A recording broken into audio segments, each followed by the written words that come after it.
Empezamos, si os parece.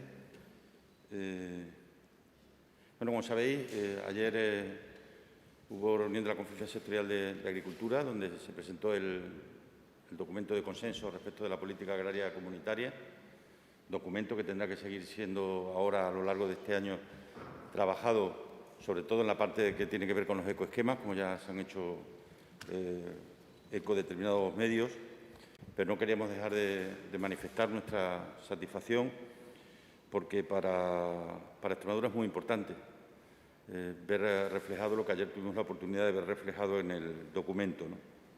Nosotros hemos tenido claro desde el minuto uno de estos dos últimos años, fundamentalmente del último año, lo que queríamos.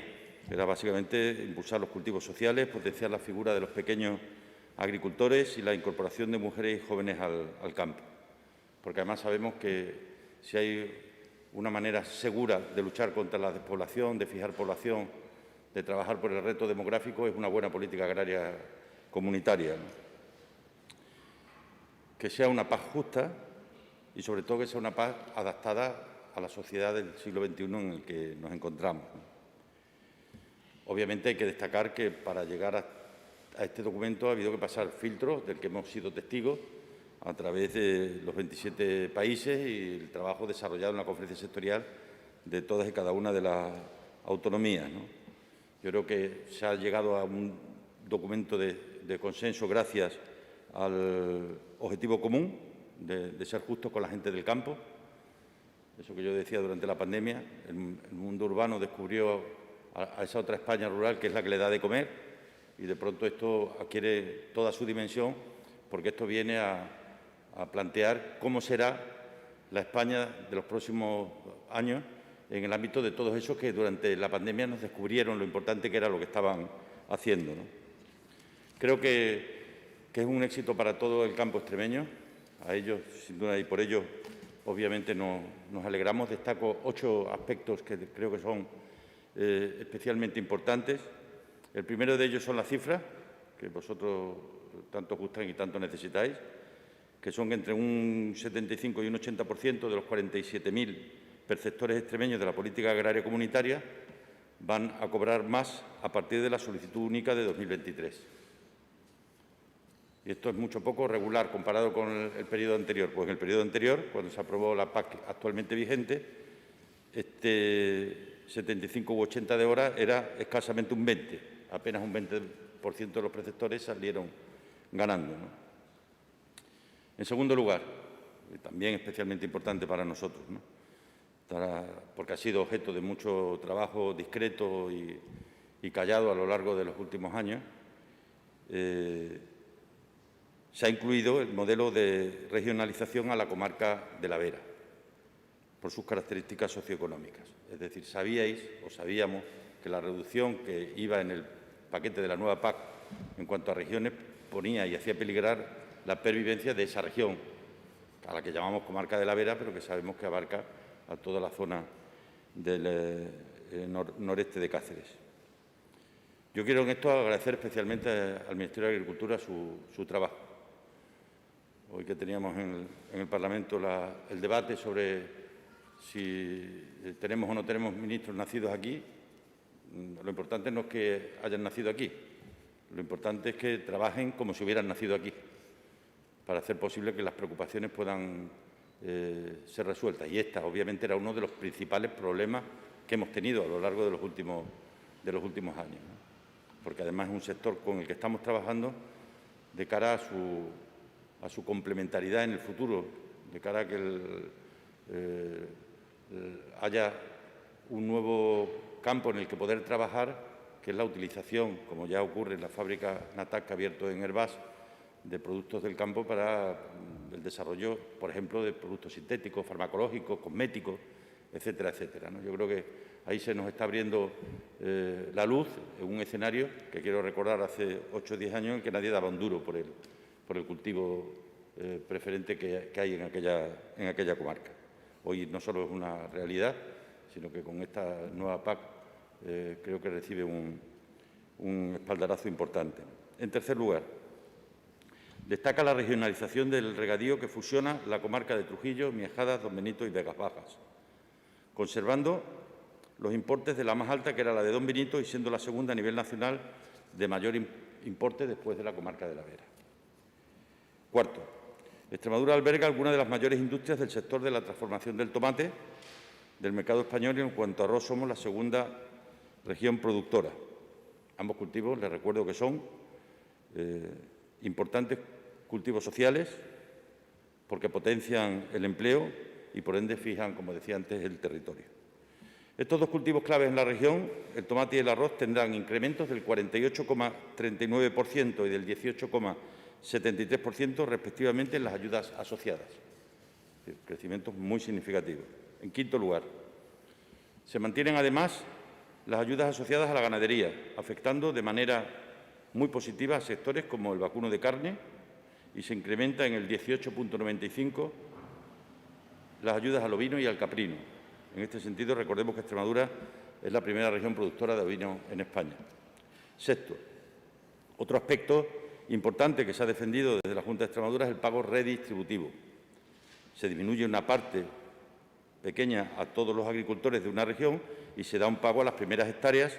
Esto supone una distribución mejor de las ayudas entre las explotaciones, de tal manera que las más dependientes de las ayudas, que son, obviamente, las pequeñas y las medianas, van a tener mayor apoyo. En eso consiste precisamente la responsabilidad pública, en posibilitar una redistribución de la riqueza, en este caso en el ámbito agrario, entre todos los intervinientes. Estas explotaciones pequeñas son, en su mayoría, explotaciones familiares, y los titulares son profesionales de la agricultura, y por esa razón hemos apostado firmemente por ellos. Séptimo, se duplica el importe del pago complementario para jóvenes agricultores, del 50% del pago básico al 100% en las primeras 90 hectáreas. Y si es mujer joven, un plus del 10% adicional. Resaltamos desde Extremadura en este incremento de la ayuda a los jóvenes tanto por el relevo generacional como porque es la región que más jóvenes está incorporando en porcentaje a la Reserva Nacional de Pago Único Básico, como por la discriminación positiva que significa para las mujeres. Octavo, en la regionalización de los pastos, una demanda histórica y los ganaderos extremeños. Pasamos de tener dos regiones diferenciadas a solo una, siendo considerablemente mayor el importe de esta última que la de las dos anteriores. Este factor, además, supone para nosotros un impulso a la idiosincrasia extremeña, que hemos defendido desde el Gobierno regional siempre, no siempre bien entendidos por los tribunales europeos. Por tanto, atrás quedan los tiempos de multas que consideramos injustas y contra las que hemos luchado claramente, y esto evidentemente pone fin a toda esa situación, ¿no? 9. Resumen final. Es, en definitiva, para nosotros una gran propuesta. Es positiva para Extremadura y, al ser positiva para Extremadura, queremos que sea también buena para España y, por tanto, que sea finalmente rubricada por Bruselas. Quiero felicitar con ello también a las organizaciones agrarias y agradecerles también el trabajo que han desarrollado a lo largo de todo este tiempo, porque el protagonismo fundamental lo tienen los agricultores y las agricultoras y los ganaderos y las ganaderas de Extremadura. No nos olvidemos de que el campo tiene que ser cada vez más sostenible y cada vez más moderno, porque solo así será más competitivo. Por eso la nueva PAC nos va a favorecer, porque detrás vienen generaciones que han hecho un trabajo encaminado a mejorar la sostenibilidad y el elemento tecnológico en el campo, tan importante en estos momentos, y sobre los que va a haber además proyectos en los que estamos trabajando que significarán y supondrán mejorar todavía más la tecnificación en el campo extremeño. Esta propuesta de plan estratégico asegura una política agraria común más ambiciosa, porque se preocupa también por el clima y se preocupa también por el medio ambiente. En ese marco, el campo gana, los extremeños ganan y Extremadura gana. Y si Extremadura gana, ganamos todos. A vuestra disposición. ¿Alguna pregunta?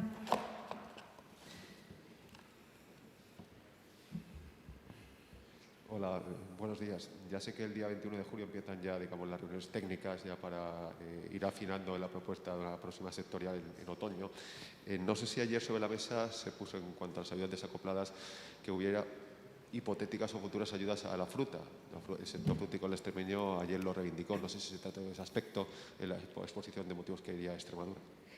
Bueno, pues ayer en la reunión, en la conferencia sectorial, como ayudas asociadas, la fruta no tiene ayudas asociadas. Sí es verdad que la Reserva Nacional, el tercer punto después de los jóvenes agricultores, tiene que ver con aquellas frutas, hortaliza o vitivinícola que no tenían derechos, van a poder obtener derechos a través de la Reserva Nacional, pero después de todo el tema de incorporación de jóvenes. ¿Más preguntas? Sí, la PAC, como hemos dicho, va sobre todo en la línea más verde, sobre todo con esos ecoesquemas, sobre todo a raíz de algunos de los cultivos, como ha dicho el presidente, el arroz.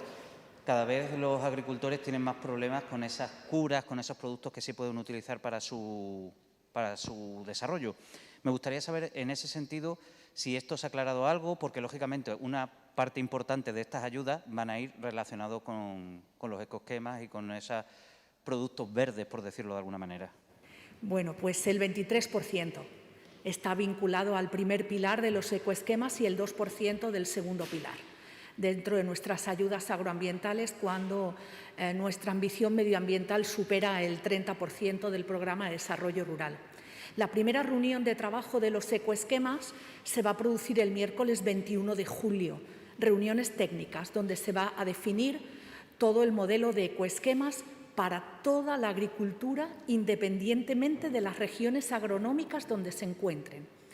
¿Problemas con los ecoesquemas? Los va a haber, seguro, porque la propia Comisión Europea todavía no tiene clara algunas cosas. Por eso, el Plan Estratégico Nacional se tiene que presentar a fecha 31 de diciembre de 2021. De aquí al 31 de diciembre, lo que nos queda a todas las comunidades autónomas y al Ministerio es seguir trabajando en esa línea para el secano, para el regadío, para las zonas de montaña, para que toda nuestra agricultura y ganadería de todo el país se vea reflejada dentro de esas prácticas medioambientales, sin olvidarnos que ya los agricultores y ganaderos realizan prácticas medioambientales. ¿Alguna pregunta más? Sí, y otra pregunta es otro de los temas que siempre provocan mayores discusiones en todo el país, y es esa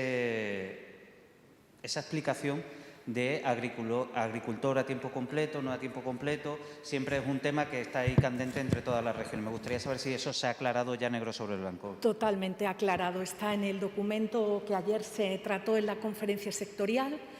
Hay una triple vía de acceso a ser agricultor activo. Primero, que esté dado de alta en el régimen de trabajadores autónomos de especial del campo. Segundo, que al menos el 25% de la renta de una familia esté vinculada a la renta agraria. Tercero, aquellos agricultores y agricultoras que cobran menos de 5.000 euros en la PAC, se entiende también per se que son agricultores activos. ¿Eso qué significa?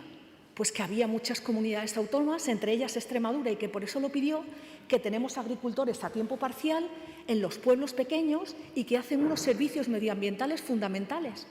Por eso son agricultores activos. No solo está Extremadura, está Andalucía, está Valencia.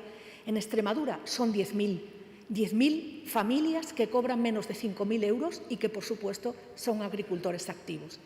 En eso hay consenso, porque está tal cual descrito en el documento que ayer se presentó.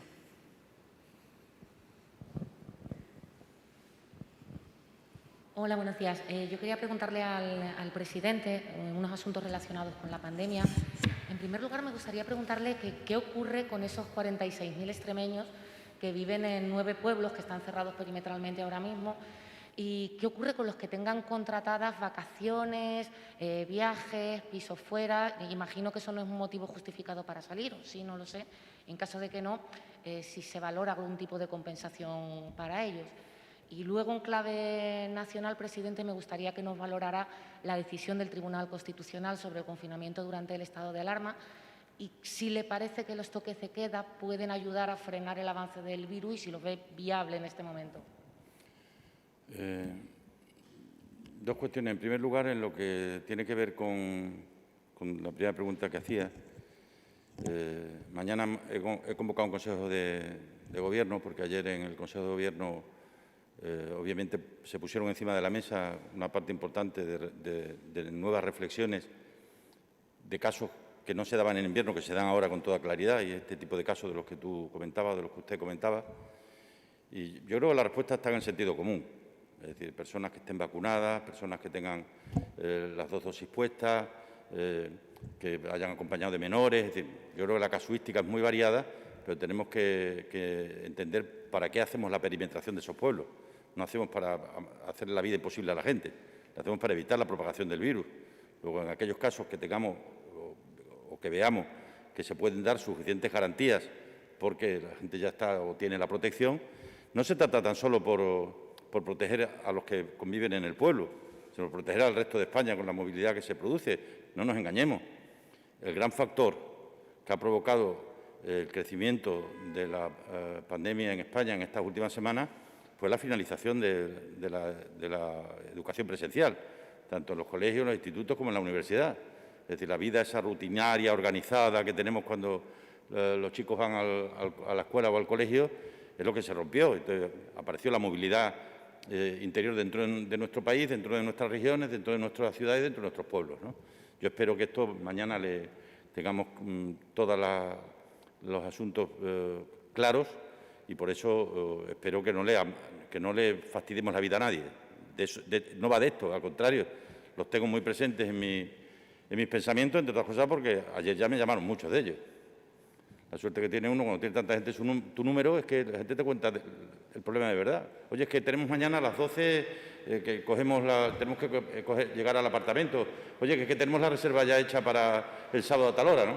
Por eso vamos a intentar resolverlo. Yo creo que en estos primeros momentos se está actuando con sentido común, también por parte de todo el mundo. Y ahora mismo la población diana con la que tenemos que trabajar es la que está siendo más afectada, que son la gente más joven, porque además está habiendo hospitalizaciones de casos jóvenes, está habiendo ingresos en UCI de personas jóvenes. Hoy hay una chica de 39 años en una UCI de Extremadura.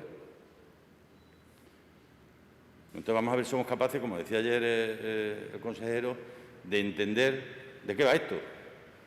Esto sigue yendo de la vida de las personas. Esto sigue yendo de la vida de las personas. ¿Que a los jóvenes les afecta menos? Sí, pero les afecta.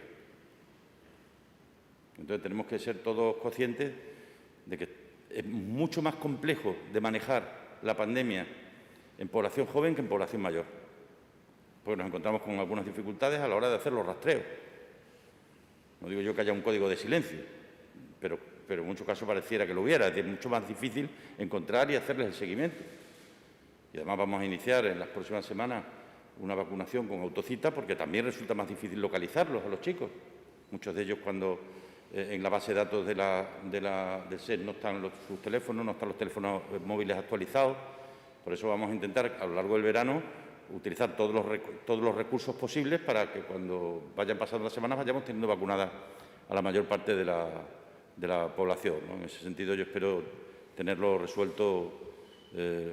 La casuística es imposible de tenerla toda en claro, pero que para mañana podamos tener una respuesta, porque presumo que va a haber más cierres perimetrales, ¿no? Y a partir de ese momento, de que se produzca definitivamente, no forcemos a que la gente tenga que estar saliendo cuando sospecha que va a haber, y si tengan que ir 3 días antes a la playa o volver. Vamos a intentar actuar desde el sentido común y también pedir, como siempre he dicho a lo largo de esta pandemia, nosotros nos ponemos en el lugar de todo el mundo, de todo el mundo. Solo pedimos que todo el mundo se ponga en el lugar nuestro, que es difícil acertar en todos y cada uno de los casos, porque la situación tiene su complejidad. Respecto a la sentencia, mi absoluto respeto, ¿no? La realidad que me dice la experiencia del tiempo es que para que tú tengas razón cuando los jueces te la dan, tienes que reconocer que no la tienes cuando no te la dan. Y digo, a nosotros como gobiernos, pero también como pueblo, a mí no me gusta el que se haya interpretado de esa manera, pero es que estamos aprendiendo todos.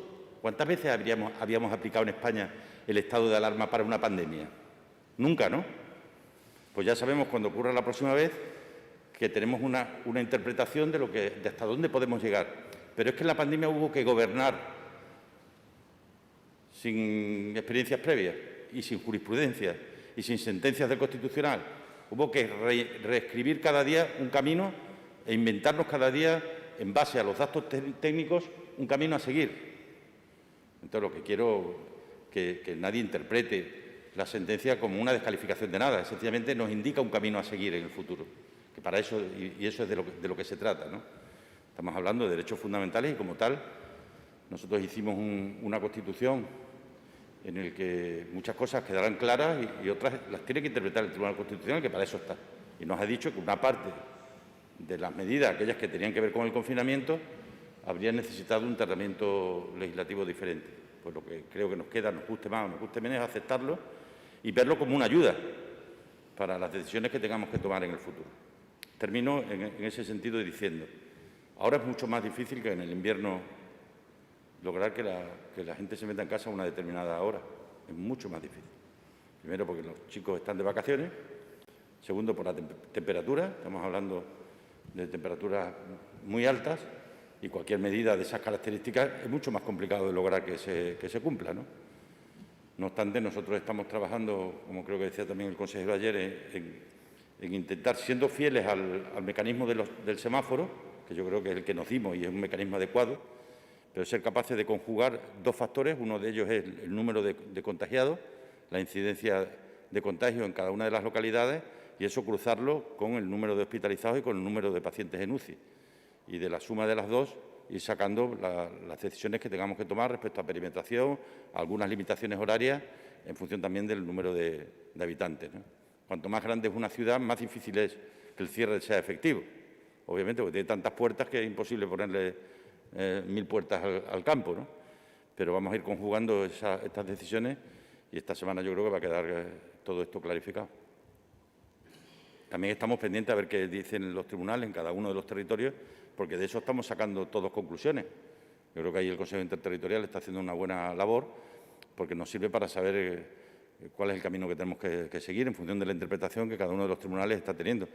Yo quiero agradecer, por la parte que a nosotros nos toca, la diligencia que el Tribunal Superior de Justicia de Extremadura, que la Sala de lo Contencioso Administrativo, está teniendo, porque la respuesta que nos dan es una respuesta no solo rigurosa, sino siempre muy eficaz y muy eficiente, ¿no?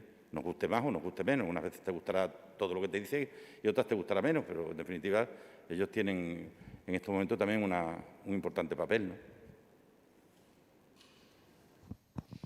Buenos días, presidente. Habla de limitaciones horarias, se refiere a establecer toques de queda en localidades concretas, en el ámbito regional o quizás en la apertura de los establecimientos, del ocio nocturno. No, en toques de queda en la apertura de establecimientos, no toques de queda, limitación de horarios. Yo creo que hay cuestiones que debemos de erradicar ya de nuestro vocabulario, entre las cosas algo que nos lo ha dicho el Tribunal Constitucional. Si por toque de queda entendemos meter a la gente a una determinada hora en casa, eso no se puede hacer. Vamos a llamarle a las cosas por su nombre, lo van a hacernos trampa en el solitario. Otra cosa es establecer determinadas limitaciones horarias, siendo, ya digo, muy, muy restrictivos y aplicándolo solo en aquellos casos en los que entendamos que hay que hacerlo, ¿no? Pero sabemos quiénes han sido la gente que más lo ha sufrido desde el punto de vista de sus negocios y, por lo tanto, yo soy perfectamente consciente. Lo último que haría sería volver a las decisiones que tuvimos que tomar en su momento. Las situaciones tampoco son iguales, obviamente, ¿no? Hay una cifra clara que a todos nos hacía ver la excepcionalidad del momento, que era el número de fallecidos, que aunque haya caído bruscamente sigue habiendo fallecidos, con lo cual no nos podemos olvidar de que la salud sigue siendo un elemento a preservar, ¿no? Pero en cualquier caso espero que seamos capaces a lo largo de estos días de marcar, sobre todo, que la gente sepa a qué atenerse. Es muy importante, que no se tenga sensación de que esto se trata de ocurrencias, no. Yo le he dicho 48 horas a Salud Pública que trabajen muy bien los datos, que trabajen muy bien las propuestas. Esta tarde las empezaremos a mirar y mañana en el Consejo de Gobierno tomaremos una decisión. Presidente, tenía otra pregunta sobre otro asunto. Se celebra en Madrid esta mañana un acto de homenaje a las víctimas del COVID. Están presentes casi todos los presidentes autonómicos. ¿Nos podría decir por qué no ha acudido usted?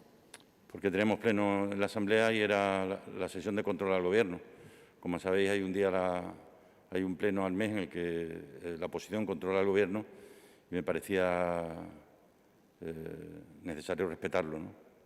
En cualquier caso, yo estoy allí en presencia emocional, que nadie tenga ninguna duda, ¿no? Pero las instituciones democráticas, gobernar es muy importante, controlar a los gobiernos también.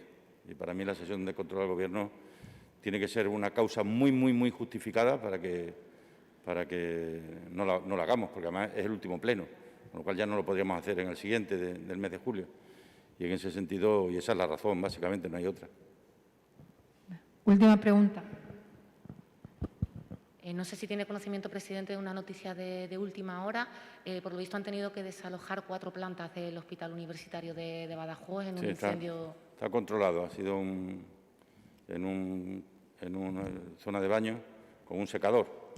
Está controlado, lo que pasa es que ha sido muy alarmante en cuanto al humo que ha generado, pero bueno, está ya completamente controlado. Se ha hecho preventivamente, entre otras cosas, que allí están algunas consultas como las de neumología, y por esa razón se ha tomado la decisión bajo el principio de precaución, pero que está perfectamente controlado. Ha sido, en este caso, más lo aparatoso del humo que el que hubiera un riesgo cierto de incendio, ¿no?